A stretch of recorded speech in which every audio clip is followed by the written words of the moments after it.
உங்கள் வாழ்க்கையில் நீங்கள் சந்தித்த மிகக் கொடுமையான வலி எது? விபத்தில் ஏற்படும் காயமா அல்லது பணத்தை இழந்த நட்டமா? ஆச்சாரிய சாணக்கியர் சொல்கிறார், இவை எதுவுமே வலி அல்ல. உங்கள் முதுகிற்குப் பின்னால் ஒரு கூர்மையான கத்தி இறங்கும்போது ஏற்படும் வலி இருக்கிறதே, அதுதான் மரணத்தை விடக்கூடியது. இன்னும் கொடுமை என்னவென்றால், அந்த கத்தியை பிடித்திருப்பது உங்கள் எதிரி அல்ல, நீங்கள் உயிருக்கு உயிராக நேசித்த உங்கள் நண்பன் என்று தெரிய வரும்போது உங்கள் உலகமே இருண்டு போகும். ஏன் இப்படி நடக்கிறது? சிரித்து பேசும் எல்லோரும் நண்பர்களா? உங்கள் கஷ்டத்தில் தோள் கொடுப்பதாகச் சொல்பவர்கள் உண்மையிலேயே உங்கள் நலனை விரும்புகிறார்களா? அல்லது உங்கள் பலவீனங்களை அறிந்து கொண்டு சரியான நேரம் வரும்போது உங்களை வீழ்த்தக் காத்திருக்கும் வேட்டைக்காரர்களா? இந்த உலகம் ஒரு விசித்திரமான காடு. இங்கே பசுத்தோலை போர்த்திய புலிகள் அதிகம். அவர்கள் உங்கள் உணர்வுகளுடன் விளையாடுவார்கள், உங்கள் இரகசியங்களை ஆயுதமாக மாற்றுவார்கள், இறுதியில் உங்களை ஒன்றுமில்லாமல் ஆக்கிவிட்டு வேடிக்கை பார்ப்பார்கள். நீங்கள் இன்று ஒரு துரோகியை அடையாளம் காணத் தவறினால் உங்கள் வாழ்க்கையின் அழிவிற்கு நீங்களே கையெழுத்திடுகிறீர்கள் என்ற அர்த்தம். நட்பின் இரகசியம்.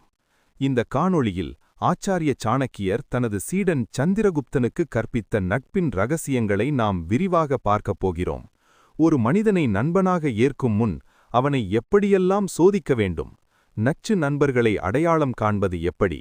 துரோகிகளின் பிடியிலிருந்து உங்கள் வாழ்க்கையை எப்படி காப்பாற்றிக் கொள்வது? இது வெறும் தத்துவமல்ல, உங்கள் வாழ்க்கையை காக்கும் ஒரு கேடயம். இந்த காணொளியின் இறுதி வரை நீங்கள் பயணிக்கப் போகும் ஒவ்வொரு நிமிடமும் உங்கள் நட்பு வட்டத்திலிருக்கும் போலி முகத்திரைகளை கிழித்து எறியப் போகிறது. உங்கள் இரத்தத்தில் ஊறியிருக்கும் அந்த நச்சு பாம்புகளை அடையாளம் காண நீங்கள் தயாரா? வாருங்கள், சாணக்கியரின் அந்த பயங்கரமான ராஜதந்திரங்களுக்குள் நுழைவோம். இதை கேட்ட பிறகு நீங்கள் யாரையும் அத்தனை எளிதாக நம்ப மாட்டீர்கள். உங்கள் முதுகுக்குப் பின்னால் ஒரு கத்தி இறங்கவும் நீங்கள் அனுமதிக்க மாட்டீர்கள். நண்பர்களே, நாம் ஏன் ஏமாற்றப்படுகிறோம்? ஏனெனில் நாம் கண்களால் பார்ப்பதை நம்புகிறோம், இதயத்தால் உணர்வதை அல்ல.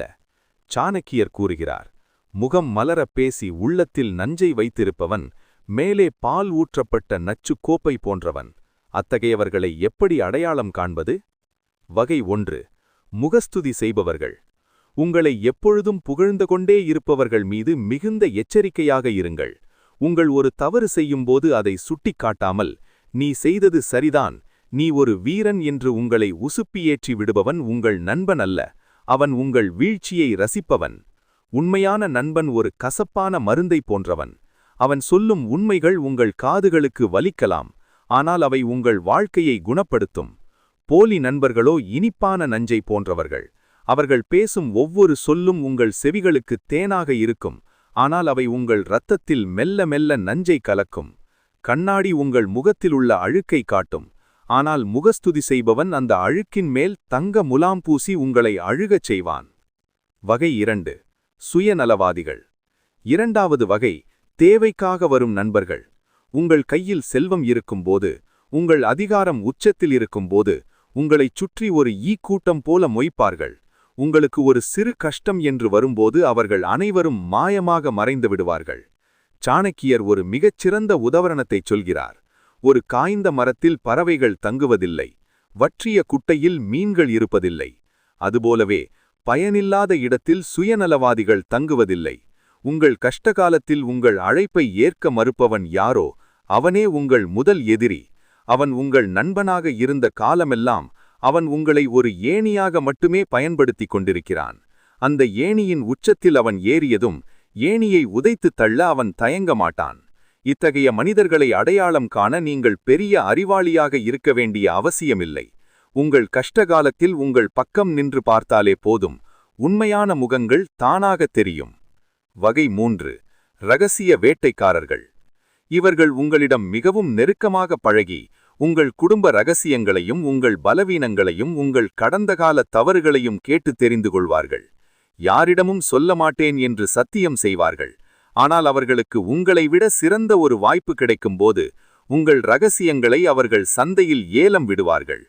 சாணக்கியர் எச்சரிக்கிறார், உன் இரகசியத்தை நீயே காப்பாற்றிக் கொள்ளவில்லை என்றால் இன்னொருவன் அதை காப்பாற்றுவான் என்று எப்படி எதிர்பார்க்கிறாய்? உன் பலவீனம் உன் நண்பனுக்கு தெரிந்தால் அந்த நொடியிலிருந்தே நீ அவனுக்கு அடிமையாகி விடுகிறாய்.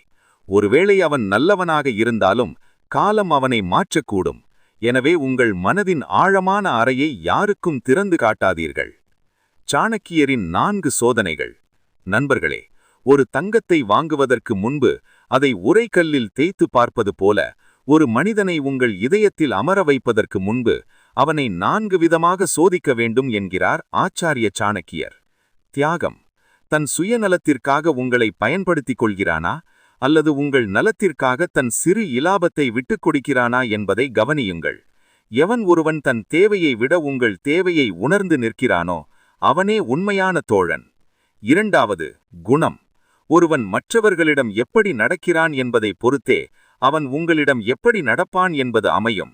தனது அதிகாரத்துக்கு கீழே இருப்பவர்களையும் ஏழைகளையும் கேலி செய்பவன் ஒரு நாள் உங்களையும் கேலி செய்வான். அவன் குணம் ஒரு நச்சு வேர் போன்றது. அது படரும் இடமெல்லாம் நஞ்சை பரப்பும். 3வது, ஒழுக்கம். ஒரு மனிதனின் நடத்தையில் நேர்மை இல்லை என்றால் அவனது நட்பில் மட்டும் எப்படி நேர்மை இருக்கும்? சாணக்கியர் சந்திரகுப்தனிடம் சொன்னார், குடிப்பழக்கம் உள்ளவனையோ அல்லது சூதாடியவனையோ நண்பனாக ஏற்காதே. அவர்கள் போதையிலும் பேராசையிலும் உன்னை எப்போது வேண்டுமானாலும் விலை பேசுவார்கள். 4வது, செயல். அவன் பேசுவது ஒன்று, செய்வது ஒன்றாக இருக்கிறதா என்று பாருங்கள். உனக்காக உயிரையே கொடுப்பேன் என்று மேடையில் முழங்குபவர்கள் அல்ல நண்பர்கள். நீங்கள் செய்யாத தவறுக்காக உலகம் உங்களை தூற்றும்போது உங்கள் கையை பிடித்துக் கொண்டு நான் உன்னை நம்புகிறேன் என்று அமைதியாகச் சொல்பவனே உண்மையான வீரன். இந்த 4 சோதனைகளிலும் தேர்ச்சி பெறாத ஒருவனை உங்கள் வாழ்க்கையில் அனுமதிப்பது உங்கள் வீட்டிற்குள் ஒரு விஷப்பாம்பை வளர்ப்பதற்கு சமம். சாணக்கியர் ஒரு ஆழமான கருத்தைச் சொல்கிறார். காட்டில் மரங்கள் பல இருந்தாலும் சந்தன மரம் ஒன்றுதான் நறுமணம் வீசும். அதுபோல உங்களுக்கு 1000 நண்பர்கள் தேவையில்லை. உங்கள் வாழ்வின் நறுமணத்தை மாற்றும் ஒரு சிறந்த நண்பன் போதும். பல நேரங்களில் நாம் கூட்டமாக இருக்க வேண்டும் என்று ஆசைப்பட்டு குப்பைகளை சேர்த்துக் கொள்கிறோம். அந்த குப்பைகள் உங்கள் வெற்றியின் பாதையை மறைக்கின்றன. ஒரு போலி நண்பன் உங்கள் பலவீனங்களை உரமிட்டு வளர்ப்பான். ஏனெனில் நீங்கள் பலவீனமாக இருக்கும் வரைதான் அவன் உங்களை ஆள முடியும். ஆனால் ஒரு நல்ல நண்பன் உங்கள் பலங்களை அடையாளம் காட்டி உங்களை ஒரு சிங்கமாக மாற்றுவான். உங்கள் வாழ்க்கையில் நீங்கள் முன்னேறத் துடிக்கும்போது உங்கள் நண்பன் உங்களைக் கண்டு பொறாமைப்படுகிறானா அல்லது பெருமைப்படுகிறாரா என்பதை அவனது கண்களை பார்த்தே நீங்கள் கண்டுபிடித்து விடலாம். துரோகியை எப்படி கையாள்வது? துரோகி என்று தெரிந்த பின்பும் அவனிடம் எப்படி நடக்க வேண்டும்? சாணக்கியரின் தந்திரம் மிகவும் நுட்பமானது. உன் எதிரியை தெரிந்து கொள்வதை விட உன் துரோகியை அடையாளம் கண்ட பிறகு அவனிடம் அமைதியாக இருப்பதே பெரிய ராஜதந்திரம் என்கிறார் சாணக்கியர். ஒருவன் உங்களுக்கு துரோகம் செய்ய திட்டமிடுகிறான் என்று தெரிந்தால் உடனே அவனிடம் சண்டையிடாதீர்கள். அப்படி செய்தால் அவன் இன்னும் ஜாக்கிரதையாக மாறிவிடுவான். மாறாக அவனுக்கு தெரியாமலேயே அவனிடமிருந்து விலகிச் செல்லுங்கள். அவனுக்கு தரும் முக்கியத்துவத்தை குறைத்துக் கொள்ளுங்கள். உங்கள் இரகசிய தகவல்களை அவனுக்கு எட்டாத தூரத்தில் வையுங்கள். ஒரு கட்டத்தில் அவனால் உங்களை பயன்படுத்த முடியாது என்று தெரியும்போது அந்த நச்சுப்பாம்பு தானாகவே வேறு இடத்திற்கு நகர்ந்துவிடும். சந்திரகுப்தன் ஒருமுறை கேட்டான், ஆச்சாரியா, எனக்கு மிகவும் நெருக்கமான ஒருவன் துரோகம் செய்யும்போது என் மனம் வலிக்கிறதே, நான் என்ன செய்யட்டும்? சாணக்கியர் சொன்னார், வலி என்பது உன் எதிர்பார்ப்பின் விளைவு. ஒரு மரத்திலிருந்து காய்ந்த இலை விழுந்தால் நீ அழுவாயா? மாட்டாய். அதுபோலவே உன் வாழ்க்கையிலிருந்து ஒரு தகுதியற்றவன் நீங்கும்போது நீ அழக்கூடாது. உன் வாழ்க்கை தூய்மையாகிறது என்று மகிழ வேண்டும். வெற்றியே சிறந்த தண்டனை. நண்பர்களே, துரோகம் என்பது ஒரு பாடம். அது உங்களை முட்டாளாக்க வரவில்லை. அடுத்த முறை நீங்கள் யாரை தேர்ந்தெடுக்க வேண்டும் என்பதில் உங்களை அறிவாளியாக்க வந்திருக்கிறது. உங்களை வீழ்த்திய அந்த துரோகிக்கு நீங்கள் கொடுக்கும் மிகப்பெரிய தண்டனை எது தெரியுமா? நீங்கள் நினைத்து பார்க்க முடியாத உயரத்துக்கு போய் காட்டுவதுதான். ஒரு துரோகி எப்போதும் ஒரு கூட்டத்தை சேர்த்து கொண்டு உங்களை பற்றி அவதூறு பேசுவான். அப்போது நீங்கள் பதில் சொல்லிக் கொண்டிருக்காதீர்கள். உங்கள் மௌனம் அவர்களை கொல்லும். காலத்தின் சுழற்சியில் அவனது துரோகம் அவனுக்கே வினையாக மாறும். சாணக்கியர் தெளிவாகச் சொல்கிறார், தர்மம் எப்போதும் வெல்லும். ஆனால் அதற்கு தேவையான பொறுமை உன்னிடம் இருக்க வேண்டும். துரோகிகளுடன் விவாதிப்பதால் உங்கள் ஆற்றல் வீணாகும். அந்த ஆற்றலை உங்கள் வெற்றிக்காக செலவிடுங்கள். உங்கள் வெற்றி சத்தம் கேட்கும்போது உங்களை வீழ்த்த நினைத்தவர்களின் தலைகள் தானாகவே குனியும். அதுதான் சாணக்கியர் காட்டிய வழி. நண்பர்களே, இதோ நாம் ஒரு நீண்ட பயணத்தின் முடிவுக்கு வந்திருக்கிறோம். உங்கள் நட்பு வட்டத்திலிருக்கும் போலி முகத்திரைகளை சாணக்கியரின் அறிவொளி கொண்டு கிழித்து எறிந்திருக்கிறோம். இப்போது உங்கள் உள்ளத்தை நீங்கள் ஒருமுறை உங்களை கேட்டு பாருங்கள். யாருக்காக நீங்கள் உங்கள் நேரத்தை செலவிடுகிறீர்கள்? யாருக்காக உங்கள் கனவுகளை தியாகம் செய்கிறீர்கள்? உங்கள் வெற்றியில் கைத்தட்ட காத்திருப்பவர்கள் எத்தனை பேர்? உங்கள் வீழ்ச்சியில் கைகொட்டி சிரிக்க காத்திருப்பவர்கள் எத்தனை பேர்? இதுவரை நீங்கள் ஏமாற்றப்பட்டிருக்கலாம். துரோகங்களால் உங்கள் முதுகு காயப்பட்டிருக்கலாம். நீங்கள் செய்த உதவிகள் உதாசீனப்படுத்தப்பட்டிருக்கலாம். ஆனால் ஆச்சாரிய சாணக்கியர் சொல்கிறார், வீழ்ந்த இடமே நீ எழுவதற்கான அடித்தளம். துரோகம் உங்களை வீழ்த்தவில்லை, மாறாக உங்களை ஒரு இரும்பாக வார்த்தெடுத்திருக்கிறது. இனி உங்கள் வாழ்க்கையில் எந்த ஒரு நச்சுப்பாம்பும் நுழைய நீங்கள் அனுமதிக்க மாட்டீர்கள். இனி உங்கள் அன்பு என்பது ஒரு தகுதியற்றவனுக்கு கிடைக்கும் இலவச பொருள் அல்ல, அது தகுதியவனுக்கு மட்டுமே கிடைக்கும் பொக்கிஷம். உங்களைச் சுற்றி இருக்கும் அந்த கூட்டத்தை ஒருமுறை தரம் பிரியுங்கள்.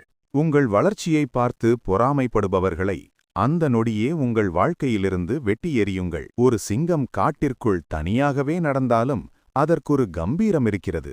அதைப்போல துரோகிகளுடன் ஒரு சொகுசு மாளிகையில் வாழ்வதை விட உண்மையான நேர்மையுடன் தனிமையில் வாழ்வது 1000 மடங்கு மேலானது. உங்கள் வாழ்க்கை உங்கள் கையில் இருக்கிறது. யாரோ ஒரு துரோகி உங்கள் மன அமைதியை குலைக்க நீங்கள் இடம் கொடுக்காதீர்கள். உங்கள் வெற்றிதான் அவர்களுக்கு நீங்கள் கொடுக்கும் மரண அடி. நீங்கள் உயர பறக்கும்போது கீழே இருந்து கல்லெறிந்தவர்கள் எல்லாம் அண்ணாந்து பார்த்து வியக்க வேண்டும். சாணக்கியரின் இந்த நீதி உங்கள் இரத்தத்தில் கலக்கட்டும். உங்கள் கண்கள் உண்மையான மனிதர்களை அடையாளம் காணட்டும். உங்கள் இதயம் துரோகங்களை தாங்கும் வலிமை பெறட்டும். உங்களை உதாசீனப்படுத்திய உலகம் ஒருநாள் உங்கள் காலடியில் வந்து நிற்க வேண்டும். அதற்கு நீங்கள் இன்று ஒரு சபதம் எடுக்க வேண்டும். நான் இனி யாரையும் குருட்டுத்தனமாக நம்ப மாட்டேன். என் தகுதியை நானே உயர்த்துவேன். என் மதிப்பு என் செயலில் இருக்கிறது. இந்த காணொளி உங்கள் கண்களை திறந்திருந்தால், உங்களுக்குள் ஒரு சிறு மாற்றத்தையாவது ஏற்படுத்தியிருந்தால், அந்த உண்மையான நண்பனை பற்றியோ கீழே உள்ள கருத்துப் பெட்டியில் பதிவிடுங்கள். உங்கள் கதைகள் பலருக்கு ஒரு பாடமாக அமையட்டும். இந்த தளத்தை நீங்கள் பின்தொடர்வது என்பது வெறும் ஒரு பொத்தானை அழுத்துவது அல்ல, அது உங்கள் முன்னேற்றத்திற்கான முதல் படிக்கட்டு. மீண்டும் ஒரு வலிமையான உணர்ச்சிபூர்வமான சாணக்கிய நீதியுடன் உங்களை சந்திக்கிறேன். அதுவரை உங்கள் ஆளுமையை செதுக்குங்கள்.